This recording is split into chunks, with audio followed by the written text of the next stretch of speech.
नमस्कार, मैं हूं राजश्री शर्मा। दिन भर की खबरों में सबसे पहले नजर डालते हैं आज के मुख्य समाचारों पर। गांव भाखरावाली में वृद्ध संत की हत्या, कुटिया में मिला संत का शव, जांच में जुटी पुलिस। नशे से युवा पीढ़ी को बचाने का लिया संकल्प फाउंडेशन का किया गठन। लंपी स्किन रोग के नियंत्रण एवं प्रभावी रोकथाम के लिए नियमित पर्यवेक्षण के निर्देश। गोवंश में फैली महामारी के दौरान असहयोग व लापरवाही बरतने पर संबंधित कार्मिक के खिलाफ सख्त कार्रवाई के भी जिला कलेक्टर ने दिए निर्देश। दलितों पर अत्याचार रोकने के लिए ठोस कदम उठाए सरकार। जिला महिला कांग्रेस कमेटी कार्यकर्ताओं ने मुख्यमंत्री के नाम सौंपा ज्ञापन। संगरिया पुलिस थाना क्षेत्र के गांव भाखरावाली में वृद्ध संत चेतन दास की हत्या हो गई। साधु का शव मिलने से गांव में सनसनी फैल गई। जब मंगलवार सुबह गांव के लोग कुटिया में पहुंचे तो उन्हें संत का शव कुटिया में पड़ा मिला। उनके नाक मुंह से खून निकल रहा था। किसी तीखी चीज से उन पर वार होने की आशंका जताई जा रही है। सूचना पाकर मौके पर डीएसपी प्रतीक मील व थाना प्रभारी हनुमानाराम बिश्नोई पुलिस जाब्ता सहित पहुंचे। हनुमानगढ़ एसपी से वार्ता के बाद फोरेंसिक टीम बुलाई गई। उसके आने के बाद घटनास्थल का मुआयना हुआ। मौके पर ग्रामीणों की भीड़ और पुलिस मौजूद रही।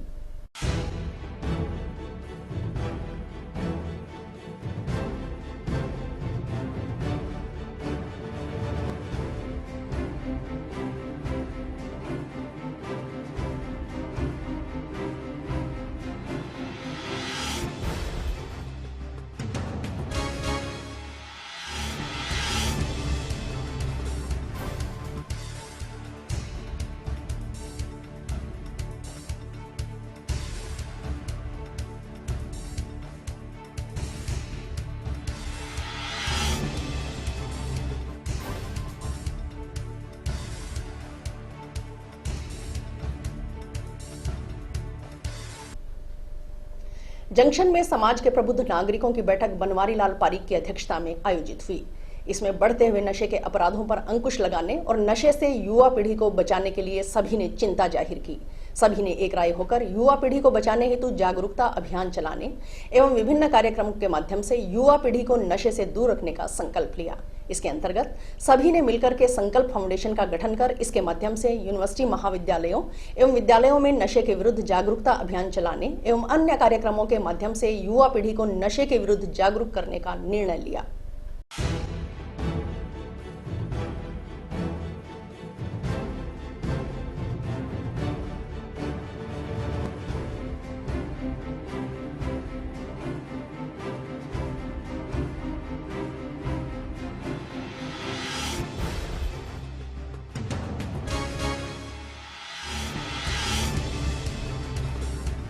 हनुमानगढ़ में प्रबुद्ध नागरिकों की एडवोकेट्स की मिलकर के एक बैठक का आयोजन हुआ है, जिसके अंदर हनुमानगढ़ ज़िले में बढ़ रहे नशे को लेकर के चिंता जाहिर की गई है और सभी ने अपने विचार रखे और यह संकल्प लिया कि हनुमानगढ़ ज़िले में आने वाली युवा पीढ़ी को किस प्रकार से नशे से बचाया जा सके, जिस पर सभी ने अपने विचार रखे।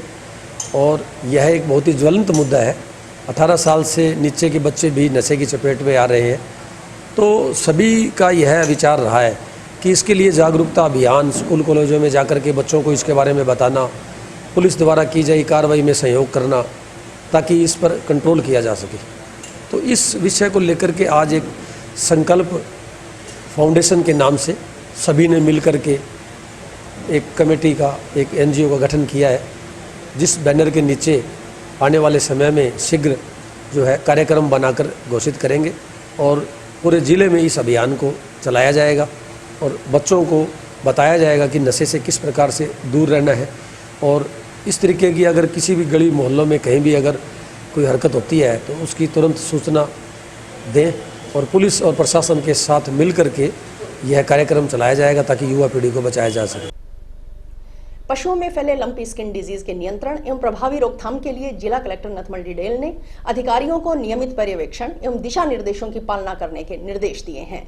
जिला कलेक्टर ने बुधवार को मुख्य सचिव के आए पत्र का हवाला देते हुए जिला परिषद के मुख्य कार्यकारी अधिकारी, पशुपालन विभाग के संयुक्त निदेशक, सभी उपखंड अधिकारी, तहसीलदार, विकास अधिकारी, नगर परिषद आयुक्त व सभी नगर पालिका के अधिशासी अधिकारियों को पत्र लिख के इस रोग के नियंत्रण एवं प्रभावी रोकथाम के लिए समुचित कार्यवाही किए जाने के निर्देश इन अधिकारियों को दिए हैं।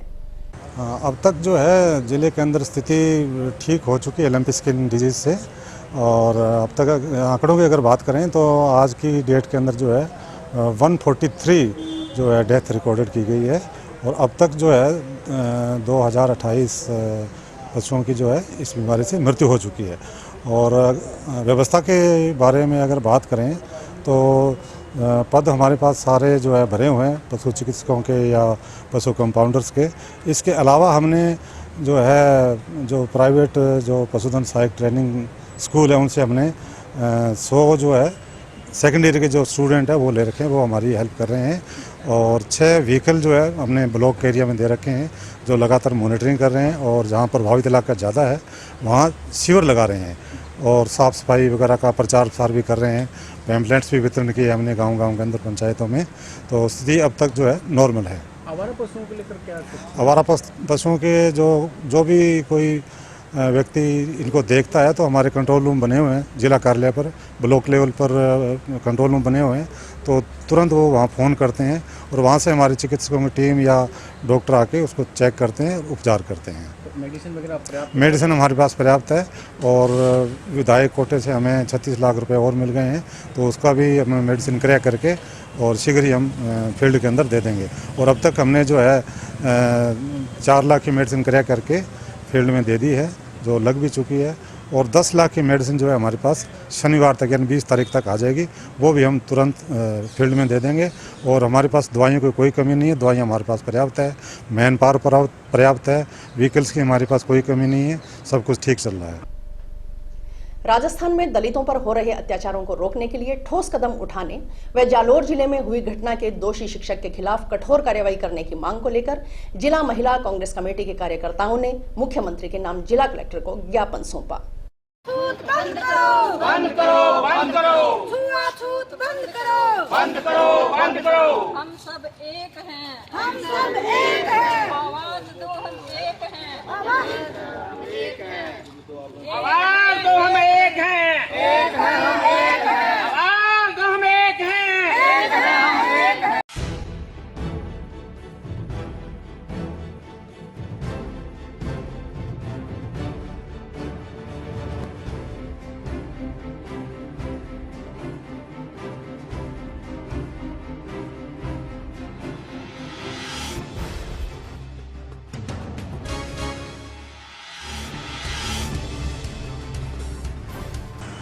आज प्रमुख महोदय के नेतृत्व में आज कलेक्टर साहब को हम ज्ञापन सौंपा है। जो जालोर में जो घटना हुई है इंद्र कुमार के साथ, ऐसी घटना कभी, मैं निंदा करती हूँ, ऐसी घटना कभी नहीं होनी चाहिए।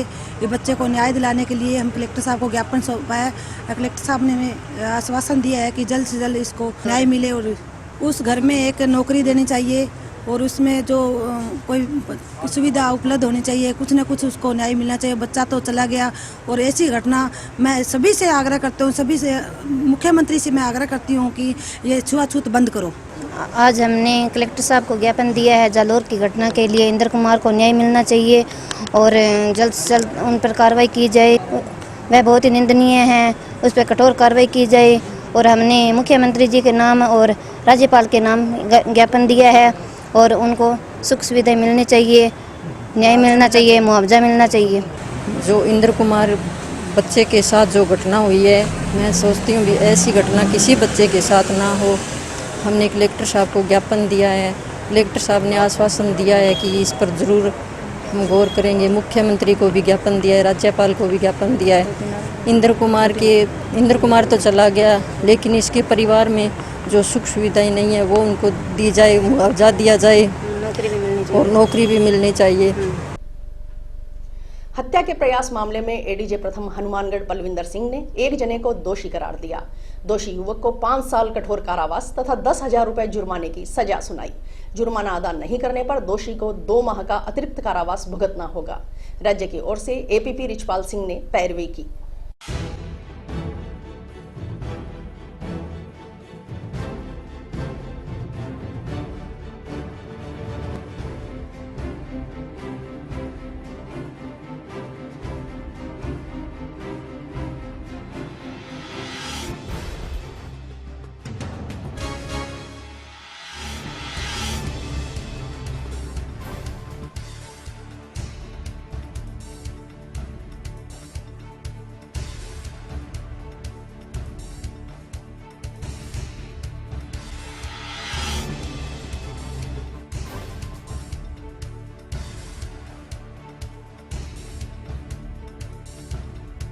घटना दिनांक 21/7/2017 की है।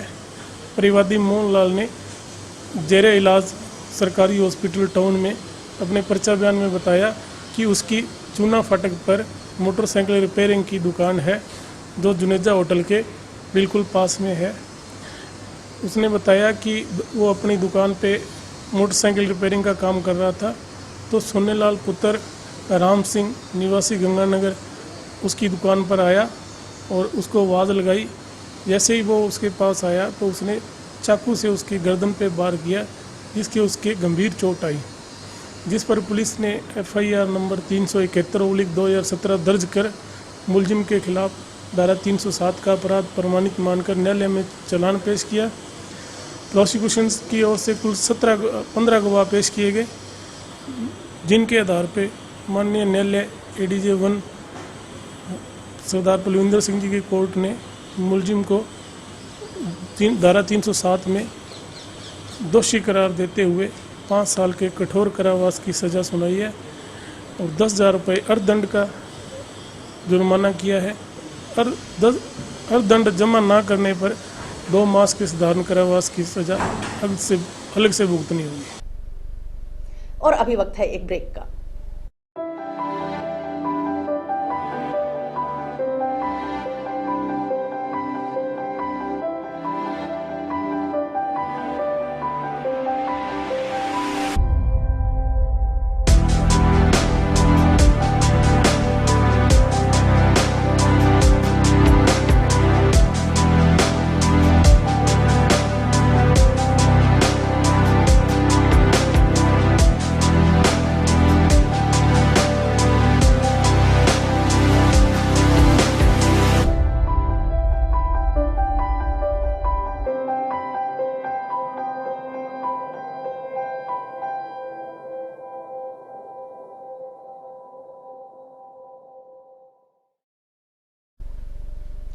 जालोर जिले के साइला थाना इलाके के गांव सुराना में अध्यापक छैल सिंह की ओर से दलित छात्र इंद्र कुमार मेघवाल की निर्मम हत्या करने के मामले में पीड़ित परिवार को न्याय दिलाने की मांग को लेकर बहुजन समाज पार्टी की ओर से राष्ट्रपति के नाम कलेक्टर को ज्ञापन सौंपा गया।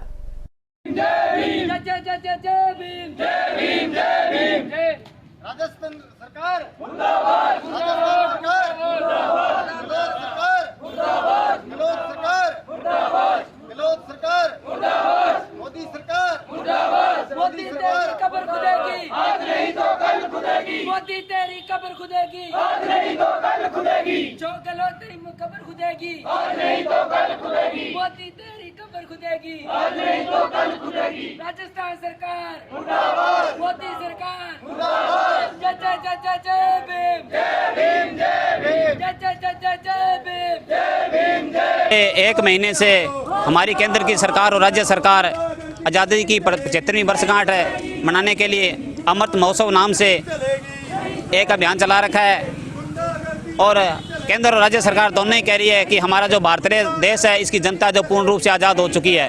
लेकिन बड़े दुख की बात है कि हमारे राजस्थान के अंदर जालोर जिले के सुराना गांव में पिछले 20 दिन पहले एक मासूम बच्चा जिसको ना तो धर्म का ज्ञान है, ना उसको जाति का ज्ञान है, ना इसको ऊंच नीच के बारे में पता है, लेकिन एक सवर्ण जाति के अध्यापक ने उसकी मटकी से पानी लेने से उस बच्चे की इतनी पिटाई करी कि उसकी कान की नस फट गई, उसकी आंख पर भी गंभीर चोटें लगी। जो आज़ादी के 75 साल बाद में जो आज पूरा भारत के साथ साथ पूरा विश्व इस घटना को देख रहा है, जो बहुत ही दुख की बात है। और जिस तरह का ये घटनाक्रम हुआ है राजस्थान के अंदर और यूपी के अंदर, पूरे देश के अंदर, जिस तरह दलितों के साथ अन्याय अत्याचार की घटनाएं दिन प्रतिदिन बढ़ रही है, इससे लगता नहीं कि हमारा ये भारत देश आज़ाद है। हमें ब्रिटिश हुकूमत से तो गोरे अंग्रेजों से आज़ादी मिल चुकी है, लेकिन हमारे देश के अंदर पैदा हुए जो काले अंग्रेज हैं उनके हम आज भी हम लोग गुलाम हैं। बहुजन समाज पार्टी राजस्थान के अंदर आज प्रत्येक जिला मुख्यालय के अंदर राष्ट्रपति महोदय का नाम ज्ञापन जिला कलेक्टर को सौंप करके उनसे ये मांग कर रहे हैं कि इस परिवार को जल्दी से जल्दी न्याय दिलाया जाए।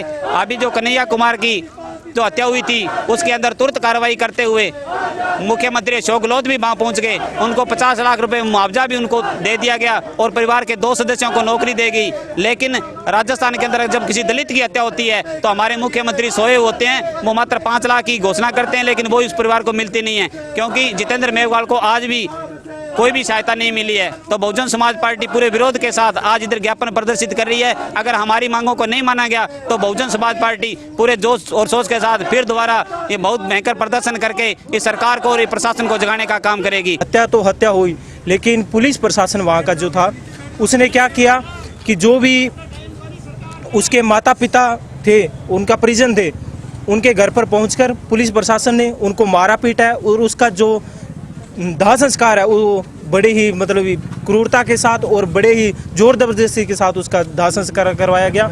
और यह अपने राजस्थान के नहीं, मैं मानता हूँ कि वो एक दलित का बेटा नहीं था, मैं ये मानता हूँ कि वो आने वाले देश का एक भविष्य था, वो पूरे देश का बेटा था। वो एक आज किसी एक माँ बाप का बेटा नहीं, पूरे वो देश का बेटा था। आज पूरे देश के बेटे के साथ ये घटना हो रही है, तो आने वाले युवा और आने वाली पीढ़ी के साथ क्या और भी घटनाएं हो सकती है। जिला स्तरीय बंधक श्रम सतर्कता समिति की बैठक बुधवार को जिला कलेक्ट्रेट सभागार में अतिरिक्त जिला कलेक्टर प्रतिभा देवटिया की अध्यक्षता में आयोजित हुई। एडीएम द्वारा ईंट भट्टा नियोजन एसोसिएशन पदाधिकारियों को निर्देशित किया गया कि बंधक श्रम अथवा श्रमिकों के वेतन विवाद संबंधी प्रकरण प्राप्त होते हैं तो 2 दिवस में उनका निस्तारण करें। साथ ही कहा कि बारिश के बाद नए सीजन के शुरू होने से पहले सभी ईंट भट्टा मालिक ब्लॉक वाइज बैठक करके ये तय करें कि श्रमिकों को अपने भट्टे पर आईडी कार्ड देकर और उसका पूरा रिकॉर्ड मेंटेन करते हुए काम पर रखें, ताकि अपराधी किस्म का कोई व्यक्ति यहां न आ सके।